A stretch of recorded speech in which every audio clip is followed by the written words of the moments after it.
Isang mapagpalang araw sa inyo, mga minamahal kong kasama sa bawat paglalakbay ng puso.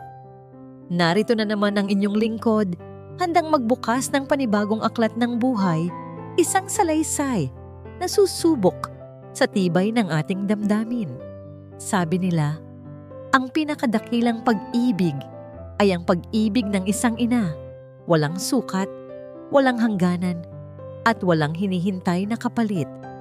Pero paano kung ang pagmamahal na yon, na siyang dapat maging ilaw ng isang tahanan, ay siya pa palang magiging anino sa isang mansyon na binuo ng pera at kasakiman? Halina't pakinggan natin ang kwento ni Aling Liwayway sa kanyang pagtahak sa lungsod ng ginto sa isang pag-asang magpagamot, ngunit haharapin pala ang isang kalabang hindi niya inaasahan. Ito ang huling hantungan ng isang ina. Ang ingay ng terminal ng bus ay tila isang dagat ng iba't ibang tunog. Sigawan ng mga konduktor, iyak ng mga bata, at ang walang tigil na busina ng mga sasakyan. Mahigpit ang hawak ni Aling Liwayway sa kanyang lumang bayong, habang ang isa niyang kamay ay nakahawak sa isang maliit na maleta. Sa gitna ng kaguluhan, isang pamilyar na boses ang kanyang narinig. "Nay!" Napalingon siya at sa wakas, natanaw niya ang kanyang nag-iisang anak, si Lino. Napangiti ng malapad si Aling Liwayway. Ang lahat ng pagod sa mahabang biyahe mula Baryo Sinagtala ay tila naglaho. Ngunit habang papalapit si Lino, napansin niya ang suot nito. Isang plansadong polo, shirt at mamahaling pantalon na hindi babagay sa alikabok ng terminal. Mabilis siyang niyakap nito. "Nay, kumusta po ang biyahe niyo?"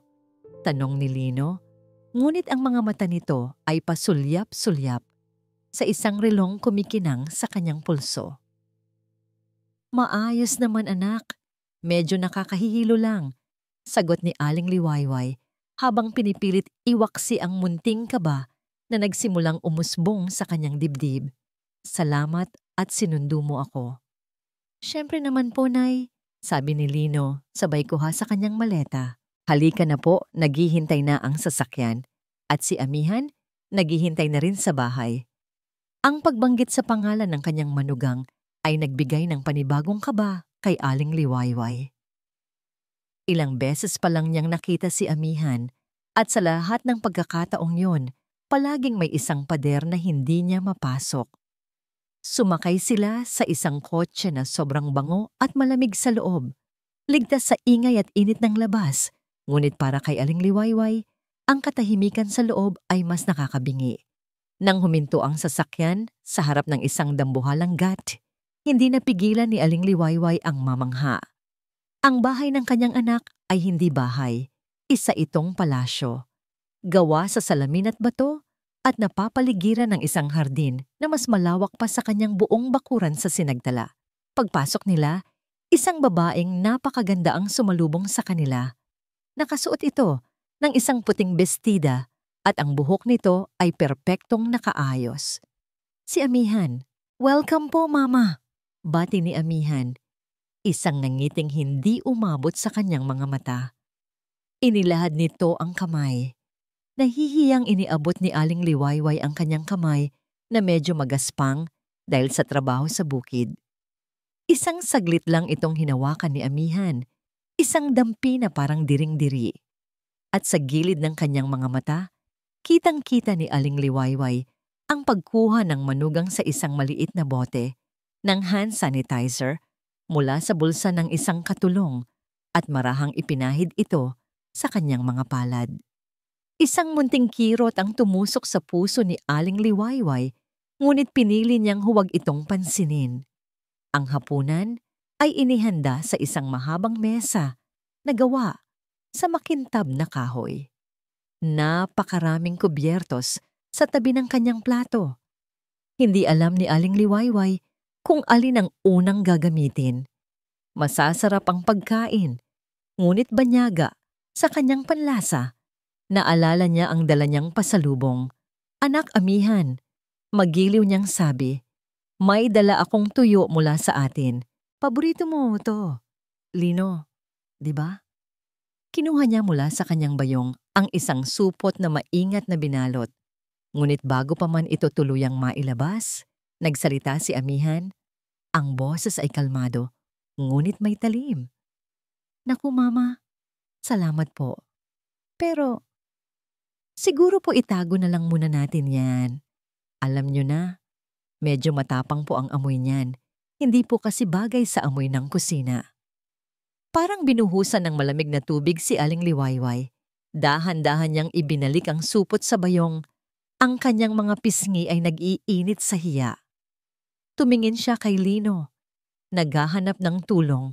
Ngunit umiwas lang ito ng tingin at nagkunwaring abala sa kanyang pagkain. Pagkatapos ng hapunan, sinamahan siya ni amihan sa kanyang magiging silid. Hindi ito ang magandang guest room na inaasahan niya. Dinala siya nito sa isang maliit, ngunit malinis na kwarto sa likod ng kusina, katabi ng kwarto ng mga katulong. Dito po muna kayo, Mama, para po malapit kayo kung may kailangan kayo sa kusina, sabi ni amihan, bago siya tinalikuran at isinara ang pinto. Naiwan si Aling Liwayway sa gitna ng malamig at tahimik na silid. Ang lahat ng gamit ay bago, ngunit walang anumang bakas ng init ng isang tahanan. Umupo siya sa gilid ng kama at niyakap ang kanyang sarili. Ang pag-asa na dala niya papunta sa lungsod ng ginto ay unti-unting napapalitan ng isang mapait na katotohanan. Hindi siya makatulog. Ang katawan niya ay pagod, ngunit ang isip niya ay gising na gising. Bumangon siya para uminom ng tubig.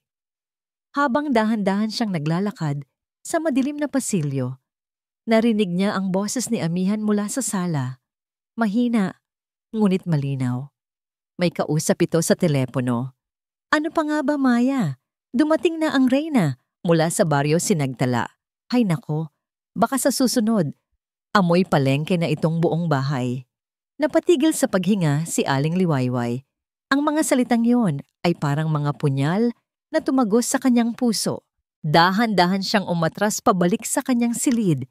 Ang bawat hakbang ay mas mabigat kaysa sa nauna. Humiga siya sa kama at sa dilim. Ang mga luhang kanina pa niya pinipigilan ay sa wakas bumuhos na. Ito pala ang gintong hawla.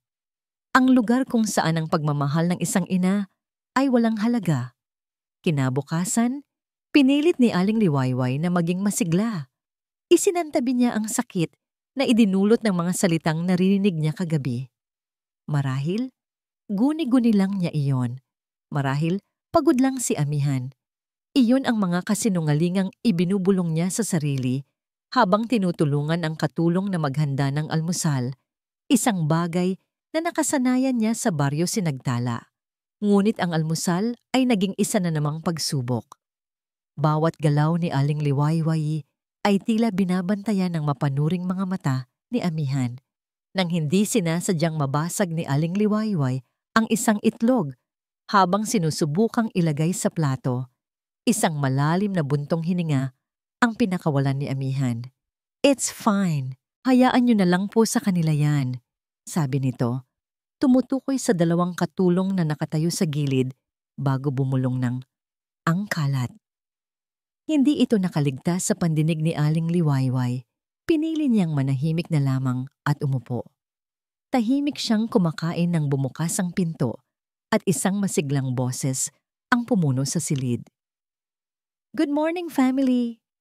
Isang babaeng mas bata kay amihan ang pumasok. May dalang mga paper bag mula sa isang mamahaling tindahan. Ito si Maya, ang nakababatang kapatid ni amihan. Mayroon itong parehong itsura, ngunit ang nangiti nito ay mas tuso at ang mga mata ay mas mapanghusga. Ate, andito ka na pala! Bati ni amihan. Ang peking ng ngiti ay bumalik sa kanyang mga labi. Look who's here. Si Mama. Tiningnan ni Maya si Aling Liwayway mula ulo hanggang paa.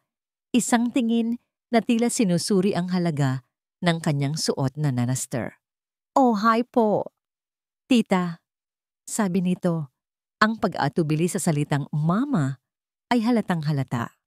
Maya anak, Magalang na bati ni Aling Liwayway. Umupo si Maya sa tabi ng kapatid at ipinatong ang kanyang tasa ng kape sa mesa. Habang nagkwekwentuhan ang magkapatid tungkol sa kanilang mga pinamili, pakiramdam ni Aling Liwayway ay isa siyang multo. Andyan ngunit hindi nakikita.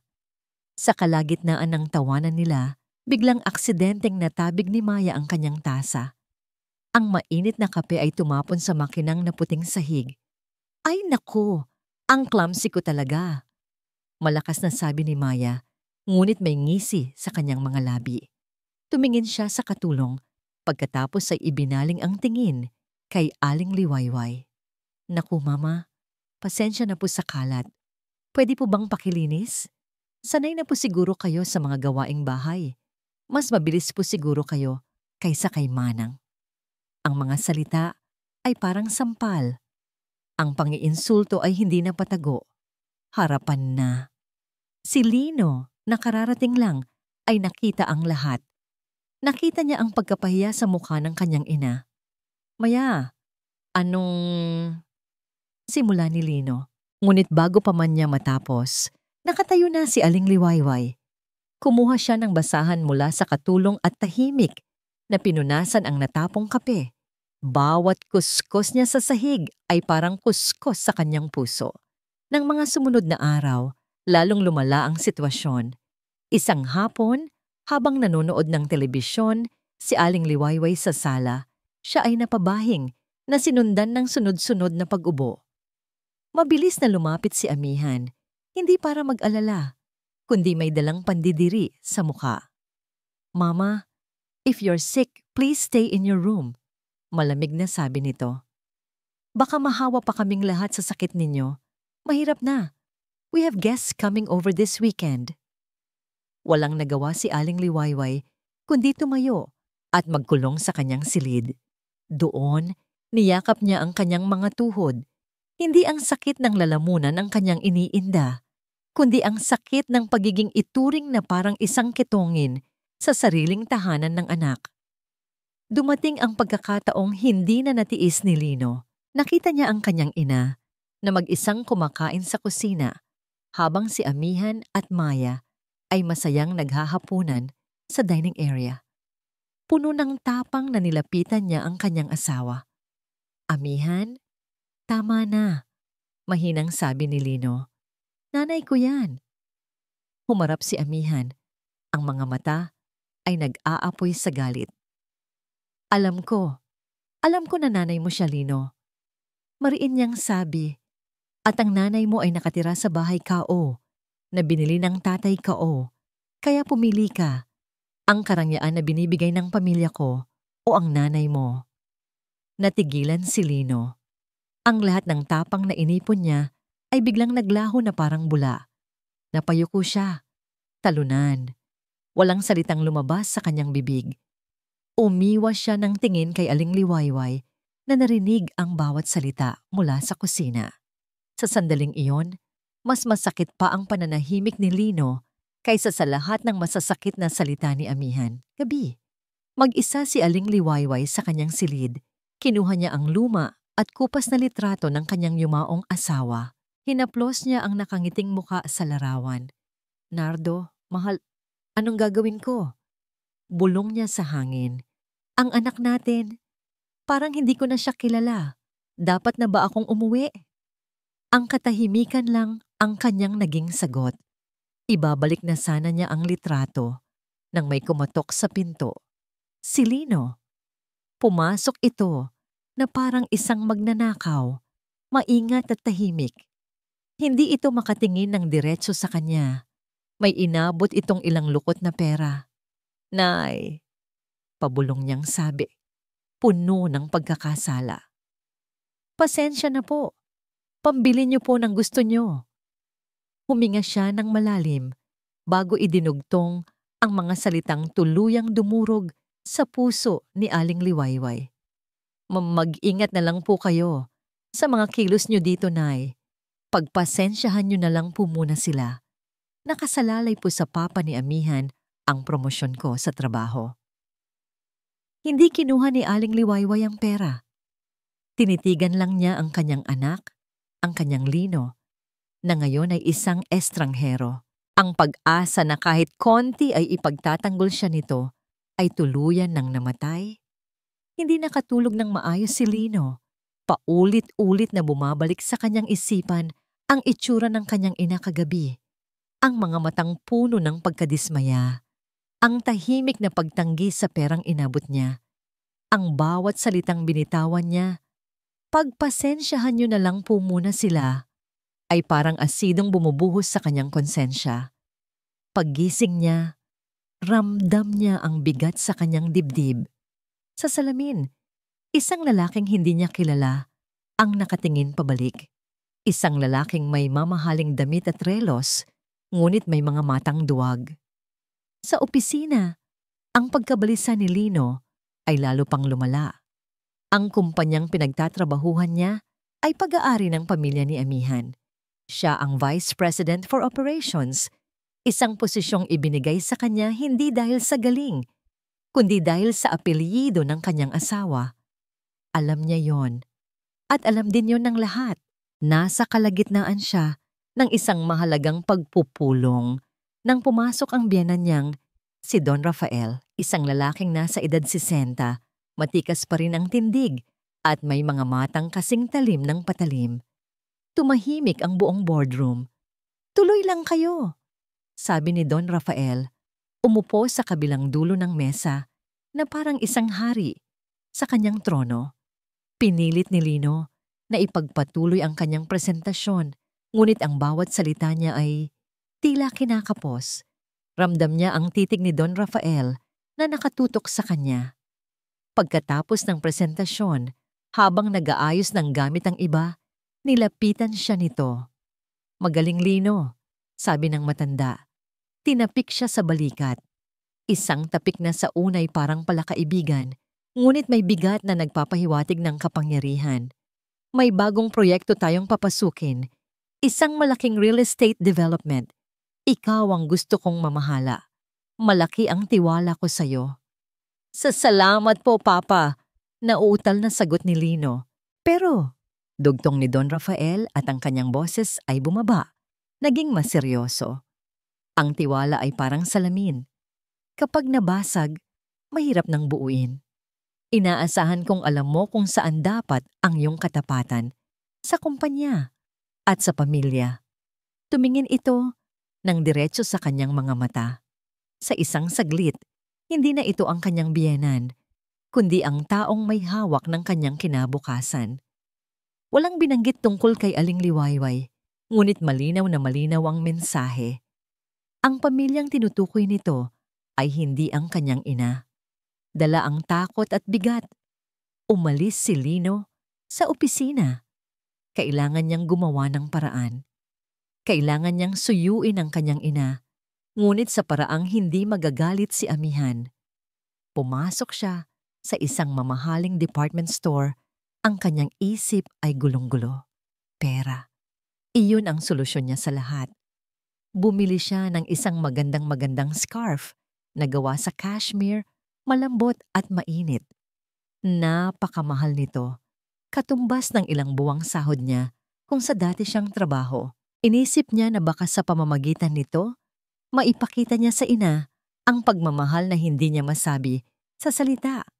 Pagdating sa bahay, dahan-dahan siyang pumasok sa silid ng ina. Naabutan niya itong tahimik na nagtutupi ng damit. Ang mukha nito ay kalmado, ngunit bakas ang kalungkutan. "Nay," tawag niya. Inabot niya ang paper bag. "Para po sa inyo." Binuksan ito ni Aling Liwayway. Nakita niya ang napakagandang scarf. Hinawakan niya ito. Malambot nga, ngunit parang walang buhay. Tumingin siya kay Lino at sa mga mata niya, walang tuwa, walang galit. Isang malalim na lungkot lang. "Salamat, anak," sabi nito sa mahinang boses. Kinuha nito ang scarf at maingat na inilagay sa ibabaw ng kama na parang isang bagay na banyaga na hindi dapat mapasama sa kanyang mga lumang gamit. Hindi niya ito isinuot. Hindi niya ito niyakap. Mas masakit pa yon para kay Lino kaysa kung sinigawan siya. Tumalikod siya at lumabas ng silid dala ang kabiguan. At sa kasamaang palad, nakasalubong niya si Amihan sa pasilyo. Nakita nito ang paper bag na dala niya kanina. Ano yan? Saan mo dinala yan? Tanong nito. Ang mga kilay ay magkasalubong. Wala. Regalo ko lang kay nanay. Sagot ni Lino. Pumasok si Amihan sa silid ng biyanan at nakita ang scarf. Kinuha niya ito at tiningnan ng presyo na hindi pa natatanggal. Nanlaki ang kanyang mga mata. Are you serious, Lino? Sigaw niya paglabas. Gumastos ka ng ganito kalaki para sa isang basahan? Alam ba ng nanay mo kung paano gamitin to?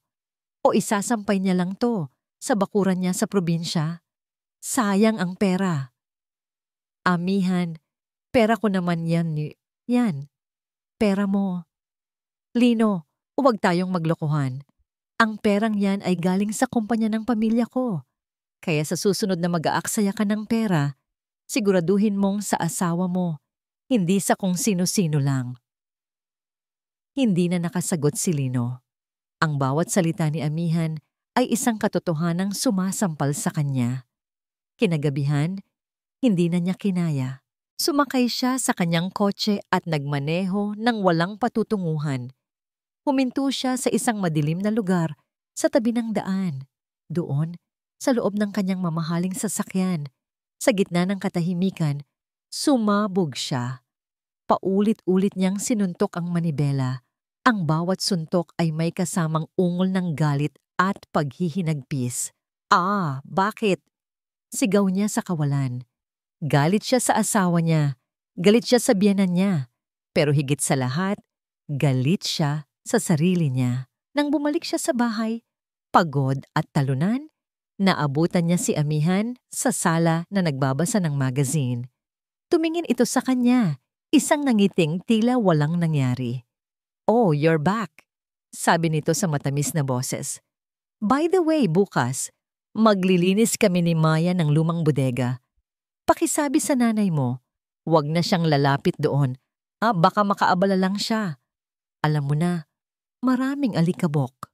Tumingin si Lino sa mga mata ng asawa. Ang nangiti nito ay naroon pa rin.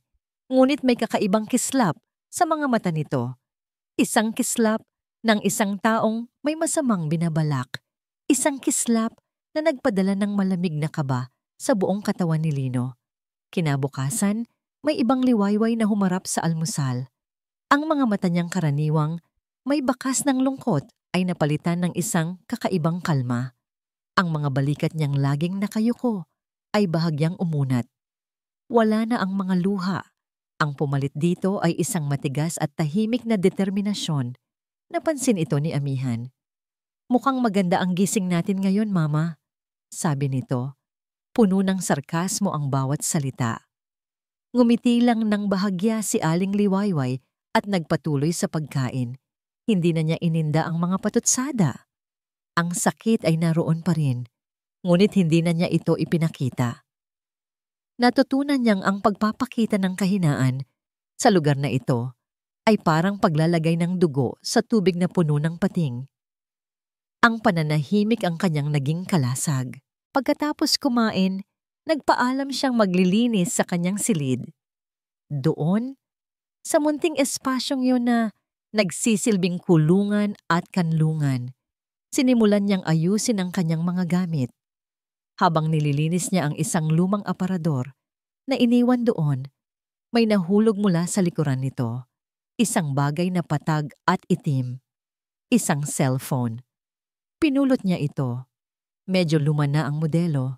May kaunting gasgas, ngunit buo pa. Naalala niya ito. Ito ang dating telepono ni Lino bago ito bumili ng bago. Marahil ay naiwan lang dito at nakalimutan na. Isang ideya ang biglang pumasok sa kanyang isipan.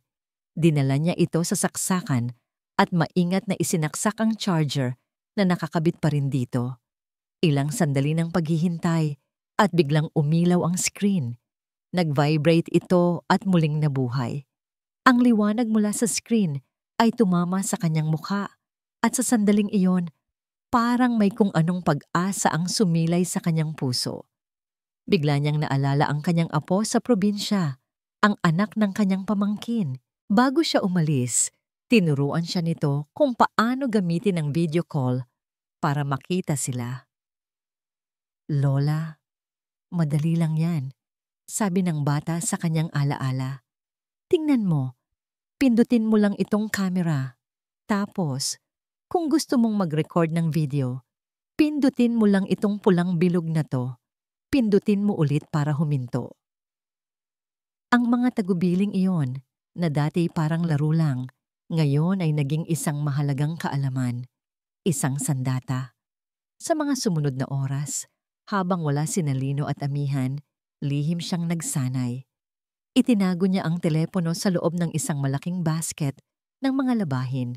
Doon, habang nagkukunwaring nagtutupi ng damit, paulit-ulit niyang pinindot ang record button. Kinukunan niya ang pader, ang sahig, ang kanyang mga kamay. Sinisiguro niyang alam niya kung paano ito paganahin nang mabilis at walang tunog.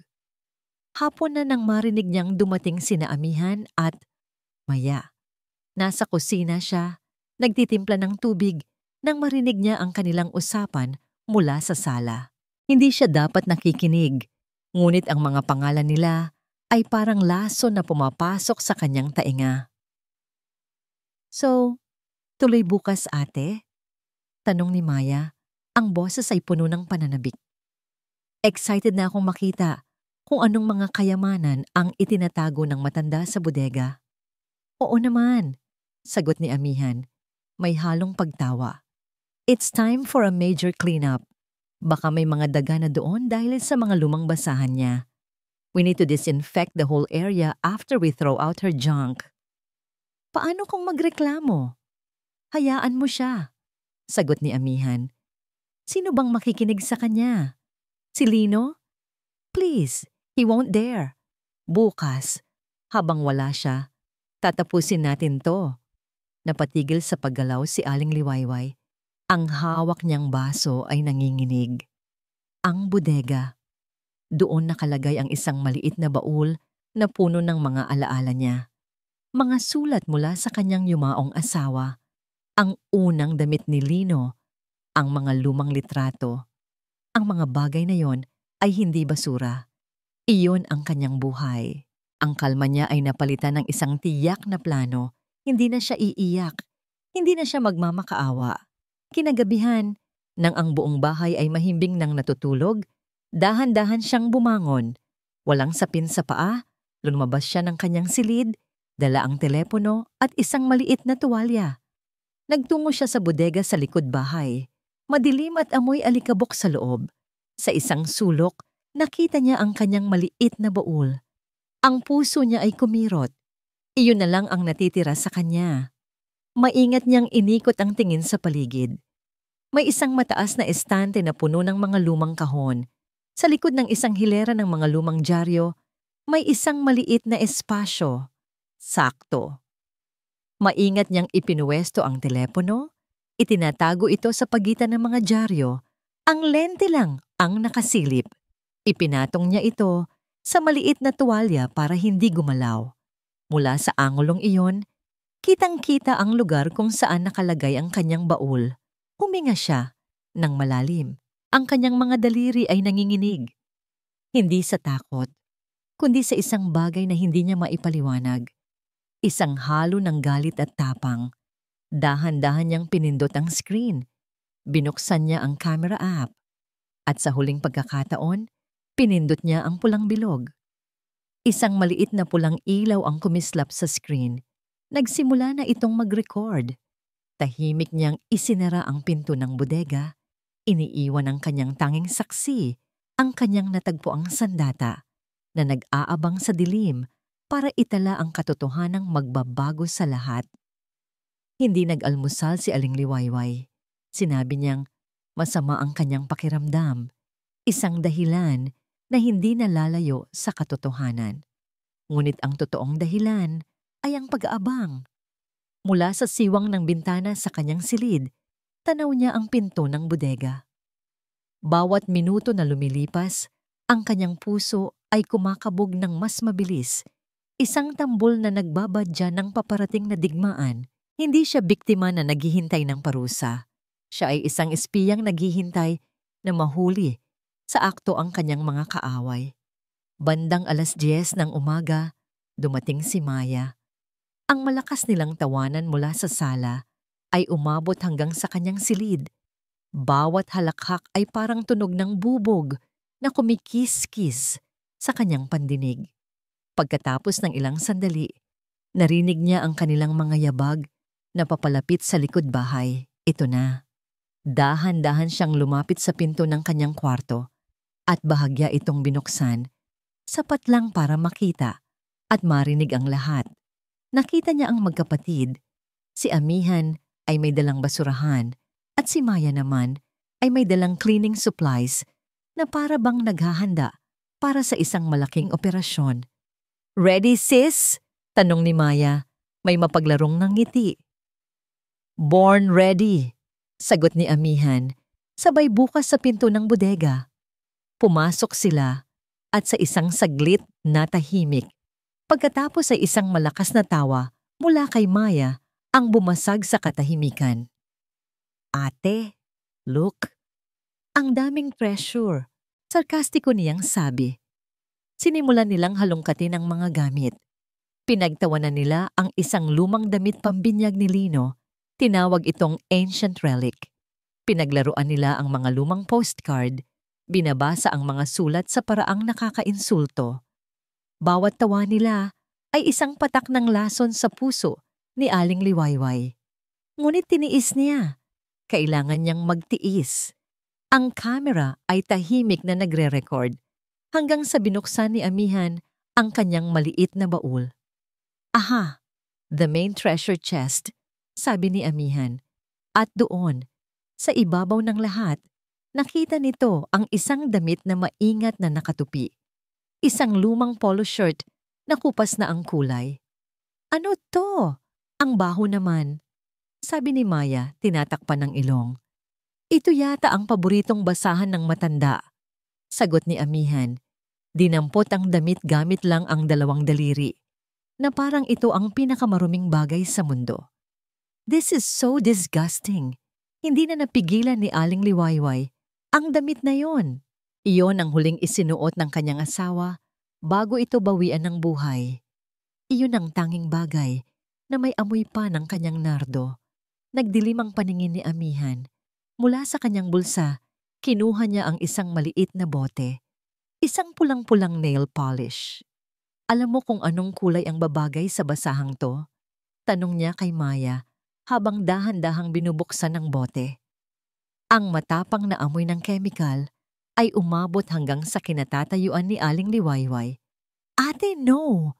Tila nag-aalangang sabi ni Maya, ngunit may tuwa sa kanyang mga mata. "Why not? It needs a little redesign." Itinagilid ni Amihan ang bote. Isang malagkit na patak ng pulang likido ang dahan-dahang gumapang pababa. Handa nang bumagsak sa puting kwelyo ng damit. "Huwag!" Isang sigaw na puno ng sakit at galit ang pumunit sa hangin. Hindi na niya napigilan ang sarili. Mabilis na tumakbo si Aling Liwayway palabas ng kanyang silid patungo sa bodega. Nagulat ang magkapatid, pero mabilis itong napalitan ng inis sa mukha ni Amihan. "Anong ginagawa mo dito? Di ba sabi ko?" Hindi na pinansin ni Aling Liwayway ang sinasabi nito. Ang kanyang mga mata ay nakatuon lang sa damit. Sinubukan niyang agawin ito mula sa kamay ni Amihan. "Akin na yan. Hayop ka. Huwag mong dungisan yan. Bitiwan mo ako. Matanda ka." Sigaw ni Amihan. Itinutulak siya palayo. Ngunit si Aling Liwayway, sa kanyang desperasyon, ay nagkaroon ng kakaibang lakas. Mahigpit ang kanyang kapit sa damit. Sa gitna ng kanilang paghahatakan, sinadya man o hindi, natapon ang laman ng bote ng nail polish sa sahig.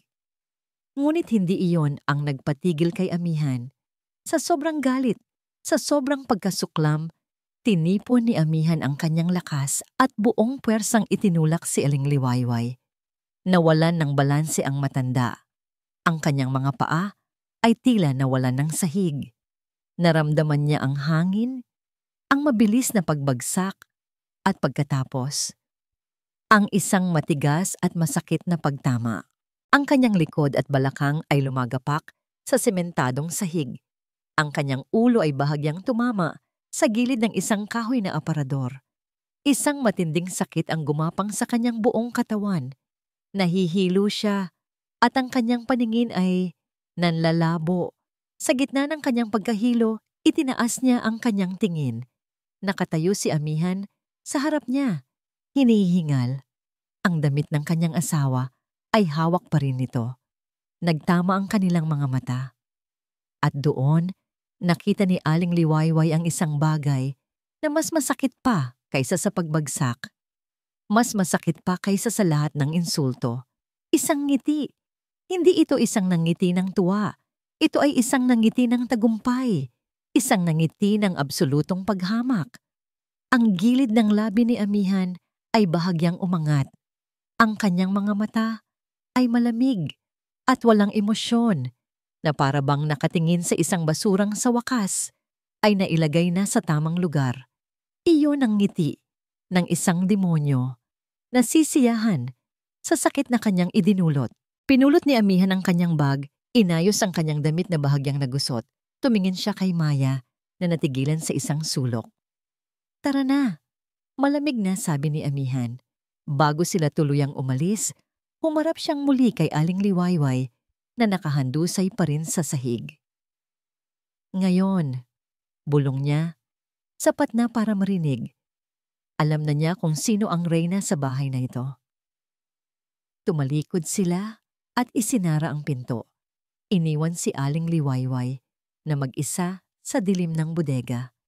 Kasama ang sakit, ang kahihiyan, at ang malinaw na imahe ng ngiti ng demonyo na nakatatak na sa kanyang isipan magpakailanman. Ilang sandali ang lumipas matapos ang pagtulak. Ang lamig ng sementadong sahig, ang tanging kaagapay ni Aling Liwayway. Wala siyang iniyak na luha. Ang labis na sakit at kahihiyan ay nagdulot ng isang nakamamatay na katahimikan sa kanyang kaluluwa. Isang bagay ang namatay sa loob niya, ang kanyang pag-asa. Dahan-dahan siyang gumapang.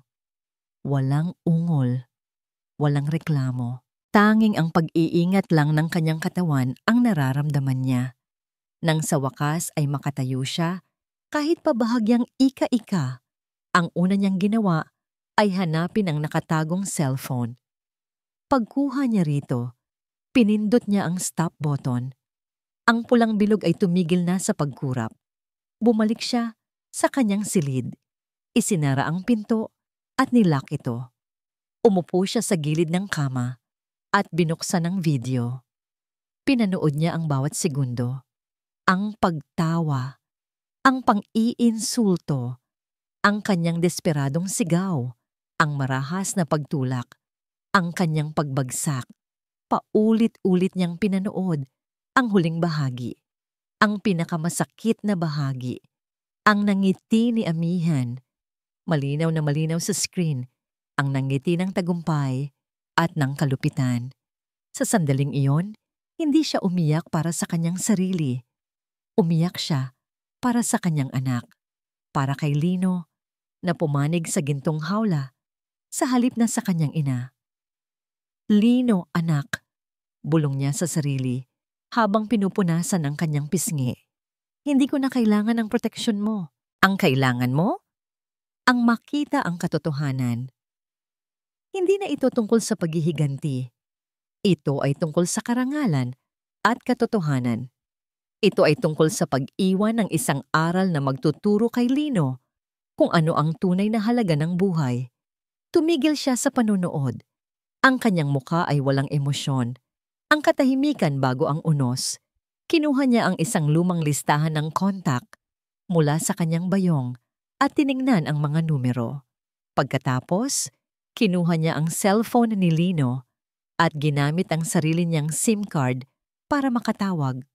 Una, tinawagan niya si Berta, ang kanyang matalik na kapitbahay sa Baryo Sinagtala. Berta, ako ito.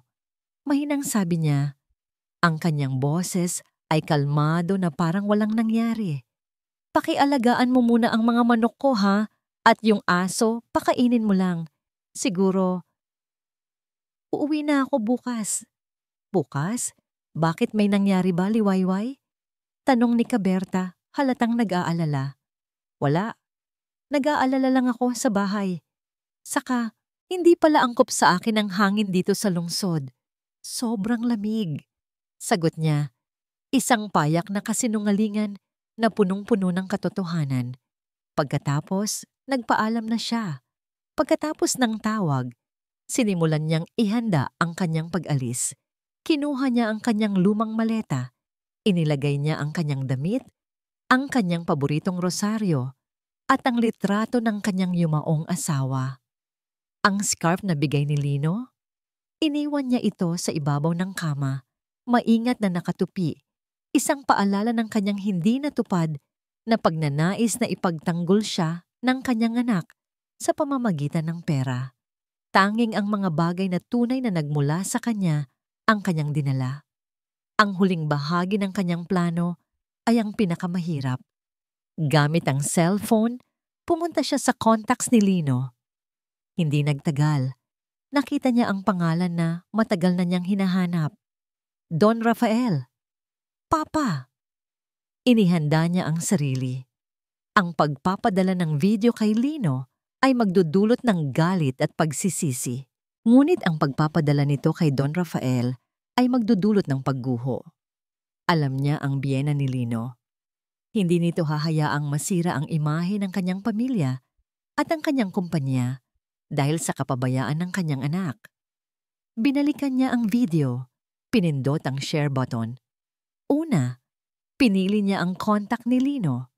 Ang kanyang mga daliri ay nanginginig, ngunit ang kanyang mga mata ay matigas. Ito ang kanyang huling aral para sa kanyang anak. Pinindot niya ang send. Pagkatapos ng 1 segundo ng pag-aalangan, dahan-dahan niyang inikot ang kanyang tingin sa pangalan ni Don Rafael. Ang pag-aalinlangan ay naglaho. Pinalitan ito ng determinasyon. Send. Binitawan niya ang telepono sa kama. Bumagsak ito at ang screen ay dahan-dahang namatay. Ang kanyang trabaho ay tapos na.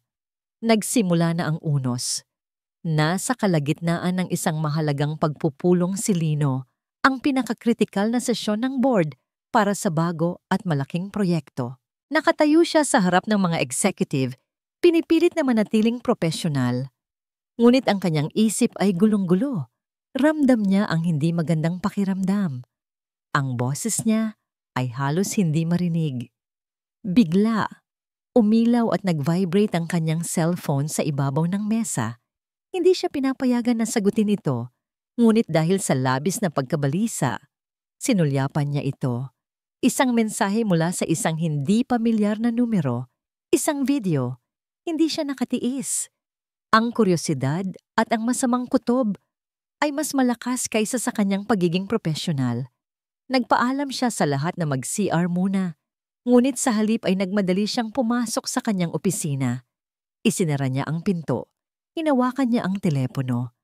Nag-aalinlangan siyang pindutin ang play, ngunit parang may puwersang nagtutulak sa kanya. Pindot.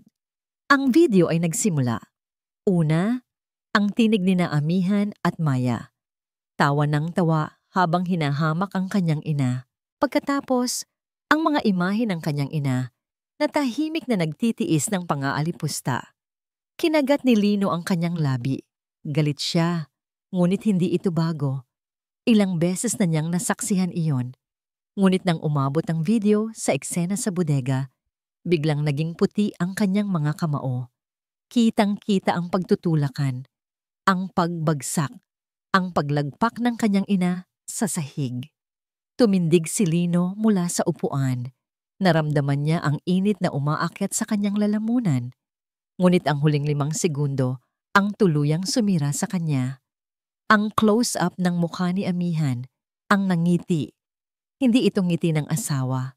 Ito ay ngiti ng isang tao na nasisiyahan sa pagpapahirap. Isang ngiti na walang bakas ng pag-ibig o paggalang sa kapwa-tao.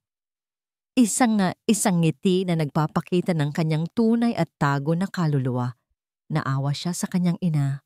Oo.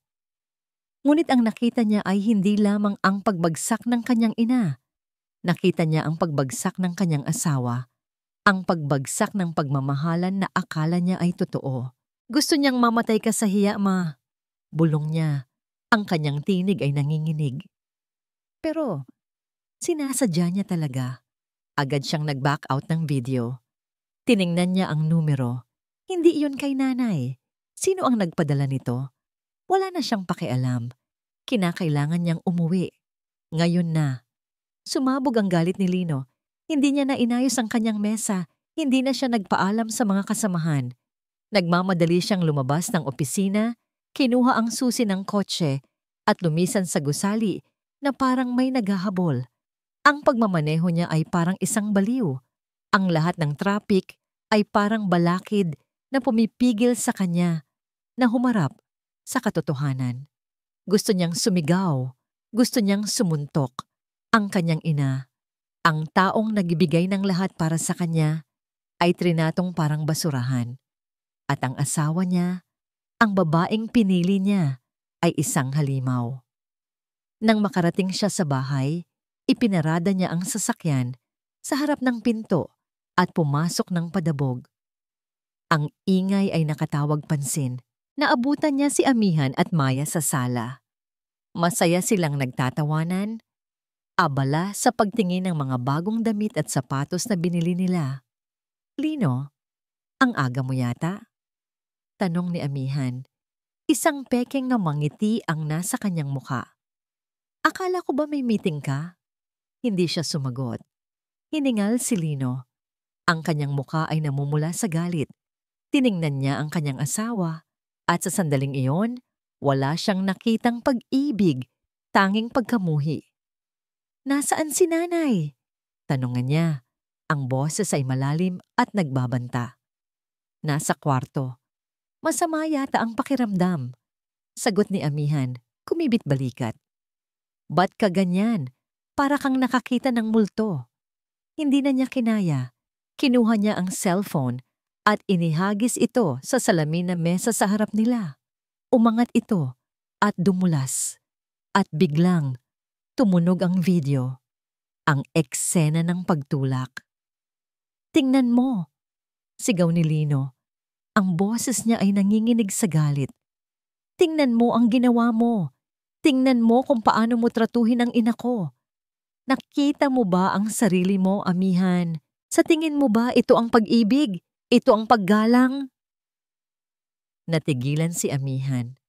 Ang tawa niya ay biglang natigil. Ang kanyang mga mata ay nanlaki habang nakikita ang video.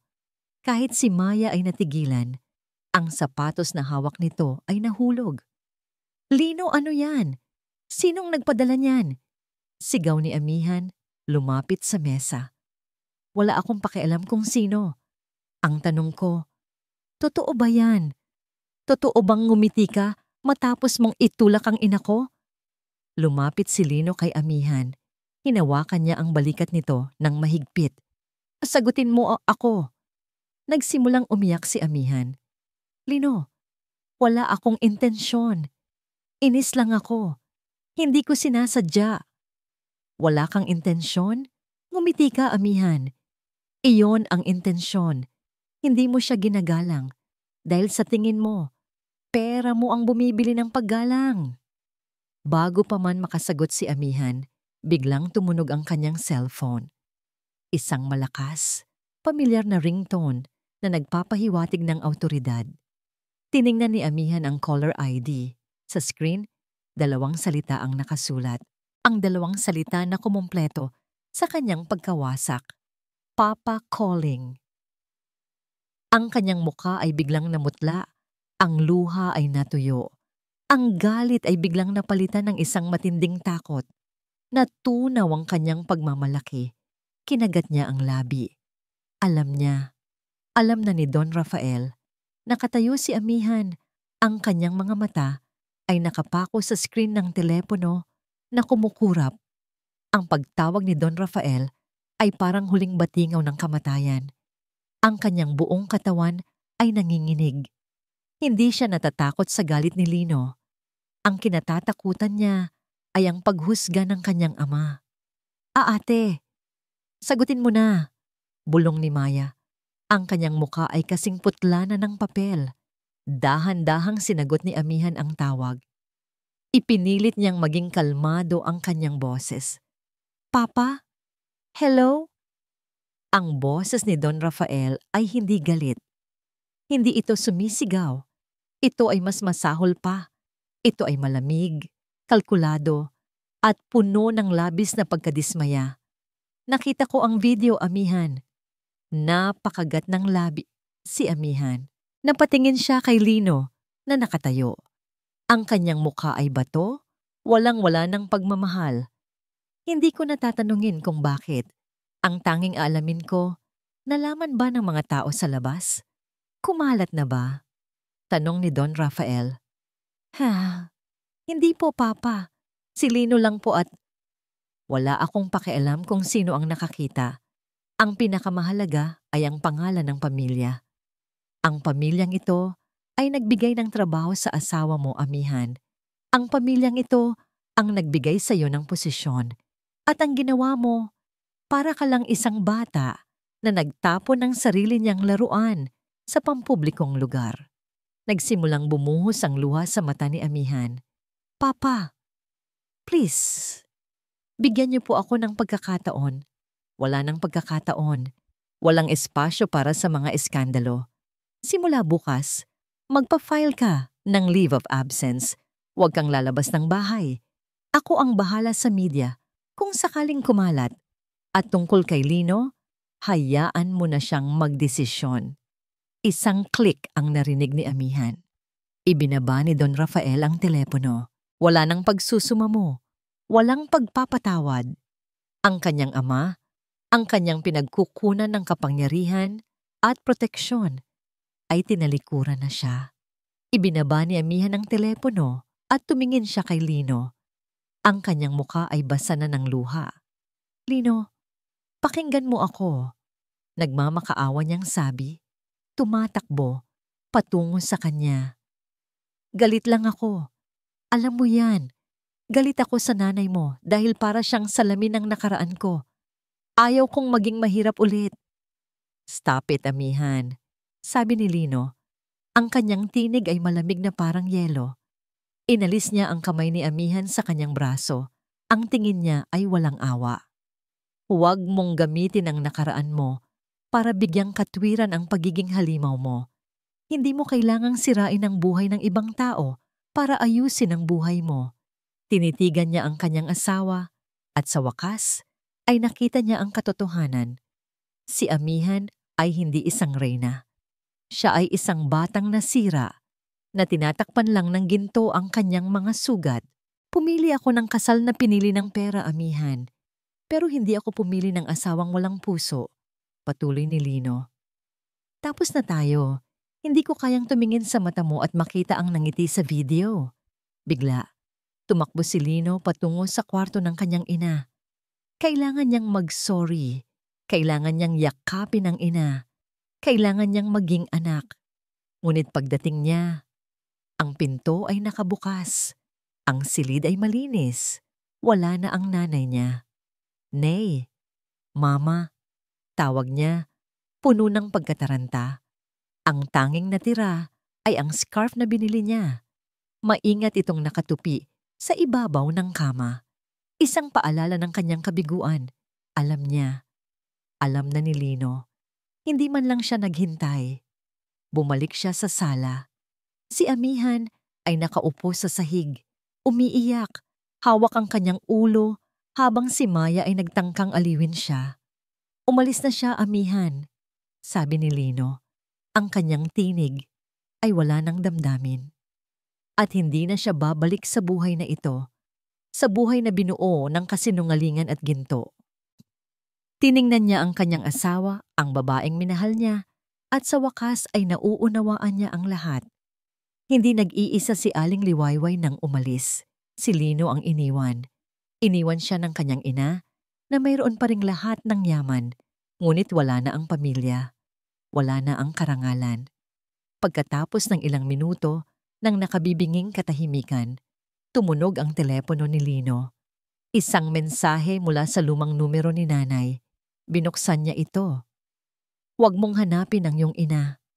Kapag natutunan mo nang tumayo sa sarili mong paa at mamuhay bilang isang lalaking may dangal, saka ka mag-isip tungkol sa pagiging anak.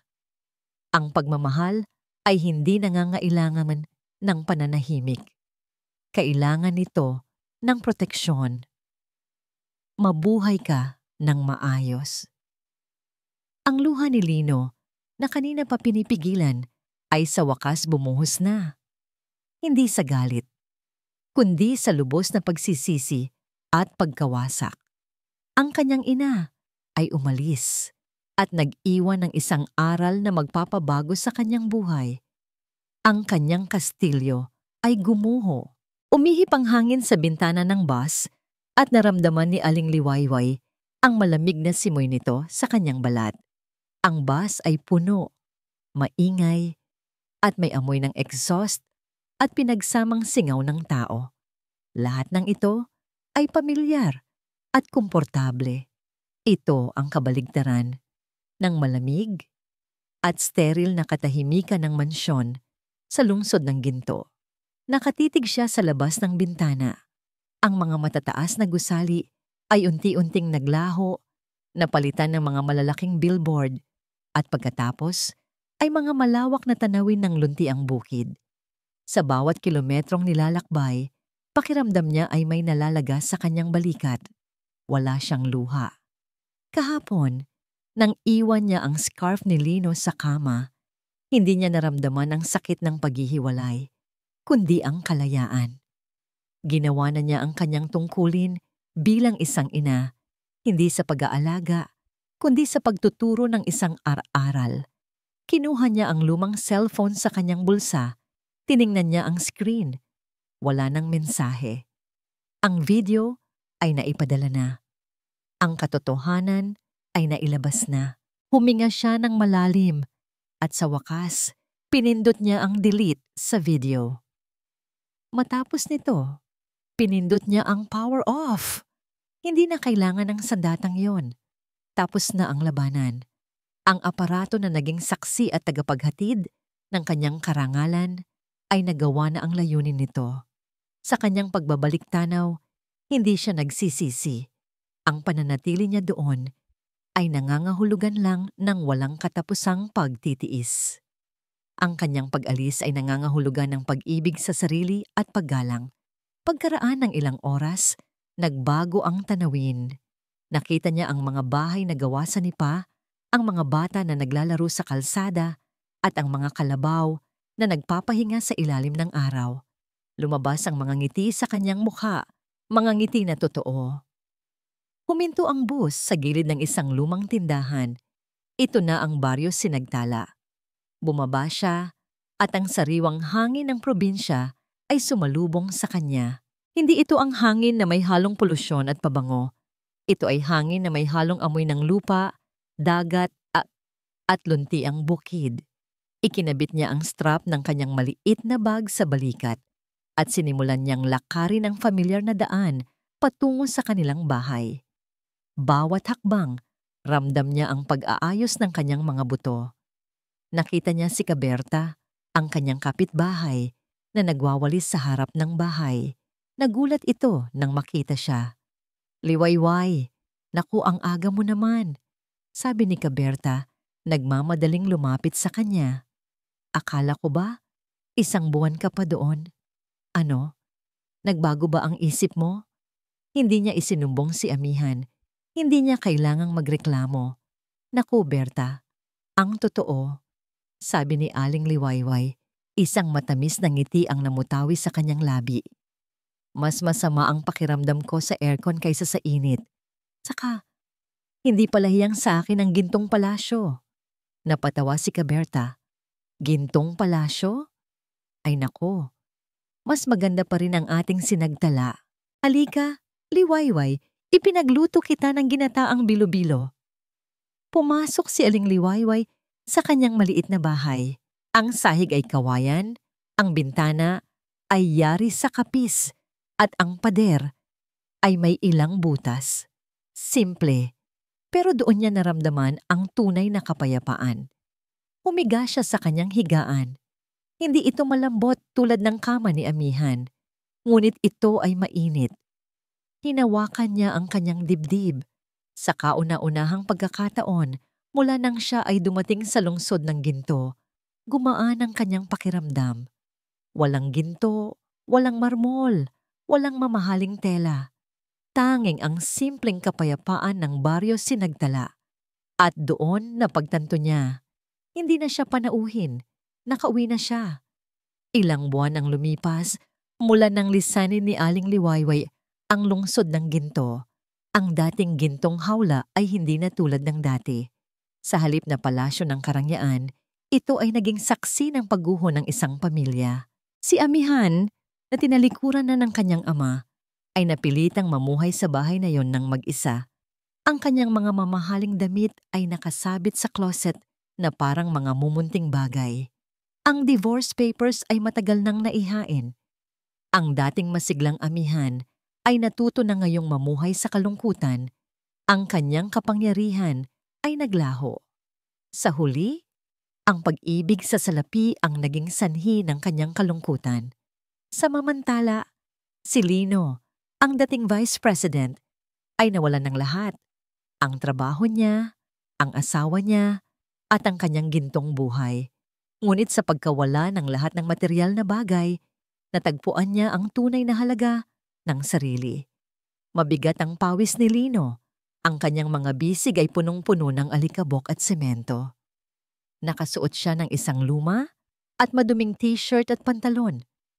Wala na siya sa mamahaling opisina. Nasa isang construction site na siya. Isang foreman sa isang kumpanya na pag-aari ng isang dating kaibigan. Ang kanyang sahod ay maliit lang, sapat lang para sa kanyang apartment at pagkain. Ngunit tuwing gabi, habang nag-iisa siyang naghuhugas ng kanyang kamay, may kakaiba sa kanyang mga mata, isang katingasan na dati wala. Hindi na siya duwag. Natuto siyang magtrabaho ng totoo, nang walang pangalan ng kanyang biyenan na umaalalay. Bawat buwan, kapag sumasahod siya, ang unang ginagawa ni Lino ay magtungo sa Western Union. Nagpapadala siya ng maliit na halaga ng pera sa baryo Sinagtala. Hindi siya naglalagay ng pangalan. Hindi siya nagpapadala ng sulat. Hindi siya tumatawag. Alam niya ang mensahe ng kanyang ina. Hindi niya siya dapat hanapin hanggat hindi niya natatagpuan ang kanyang sarili. Ang pera ay hindi para sa kaligayahan. Ito ay para sa kanyang responsibilidad. Sa baryo Sinagtala, isang araw ng tag-araw, nagwawalis si Aling Liwayway sa kanyang bakuran. Ang sakit sa kanyang likod ay halos wala na. Pinalitan na ng kapayapaan at lamig ng hangin. Nakasuot siya ng paborito niyang duster at ang kanyang nangiti ay payak at totoo. Isang boses ang naririnig niya. Kaliwayway, may padala po. Isang bata ang tumakbo patungo sa kanya. Dala ang isang maliit na sobre. Binuksan niya ito. Maliit lang ang pera, ngunit malinis. Walang pangalan ng nagpadala, ngunit alam niya. Sa bawat lukot ng pera, ramdam niya ang pawis at pagod ng kanyang anak. Hindi niya kailangang sumigaw o magtanong. Ang aksyon na yon ay nagsasabi ng lahat. Nagsimula na si Lino. Nagsisimula na siyang tumayo. Ang perang yon ay hindi niya ginamit para sa kanyang gamot o para sa kanyang sarili. Dinala niya ang pera sa tindahan at ginawang mga kending pambili ng mga bata sa kanilang lugar. "O mga apo, kainin ninyo yan," sabi niya habang nakangiti. Regalo yan mula sa isang taong nagsisimula ng matuto. Sa araw na yon, umupo si Aling Liwayway sa kanyang duyan sa labas ng kanyang bahay. Nakaupo siya, umiinom ng kape, at pinagmamasdan ang bukang liwayway. Ang kalangitan ay nagbabago ng kulay mula sa malalim na asul tungo sa isang maliwanag na ginto. Ang ginto na ito ay hindi peke. Ito ay totoo. Ito ay ang ginto ng pag-asa. Ang kanyang pangalan, Liwayway, ay ngayon ay totoo na. Ang kadiliman ng nakaraan ay naglaho na at ang panibagong araw ay nagsimula na. Wala na siya sa palasyo, ngunit malaya siya. May karangalan siya. At sa kauna-unahang pagkakataon, may kapayapaan siya. Mga minamahal, dito nagtatapos ang kwento ni Aling Liwayway. Ang aral ng kanyang paglalakbay ay malinaw. Ang karangalan ng isang ina ay hindi matutumbasan ng anumang halaga ng pera. Ang tunay na hiya ay hindi sa kahirapan, kundi sa pananahimik, sa harap ng inhustisya. At para sa isang anak, ang paggalang at pagmamahal ay dapat ipakita sa pamamagitan ng aksyon, hindi sa pagbili ng mamahaling scarf. Kung minsan, ang pinakamahirap na aral ay ang kailangan upang makita ng isang tao ang totoong halaga ng kanyang sarili. Lubos po kaming nagpapasalamat sa inyong pagtangkilik at pagsama sa amin sa bawat kabanata ng buhay ni Aling Liwayway at Lino. Ramdam namin ang inyong damdamin. Ibahagi ninyo po sa comment section. Ano ang pinakamatinding aral na inyong natutunan sa kwentong ito? At anong uri ng kwento pa po ang gusto ninyong mapakinggan sa susunod? Isang kwento ba ng second chance o ng unconditional forgiveness? Sabihin niyo lang po, hindi dito nagtatapos ang ating paglalakbay. Marami pa pong kwentong kasing ganda at mas puno ng aral dito sa aming channel. Kung nagustuhan niyo ang kwentong ito, i-like, i-share sa pamilya at mga kaibigan, at mag-subscribe na rin para lagi kayong updated sa mga susunod pa naming kwento. I-click niyo ang notification bell para kayo ang unang makarinig kapag may bago kaming upload. Pagpalain po kayo ng Panginoon, kayo at ang inyong buong pamilya. Hanggang sa muli.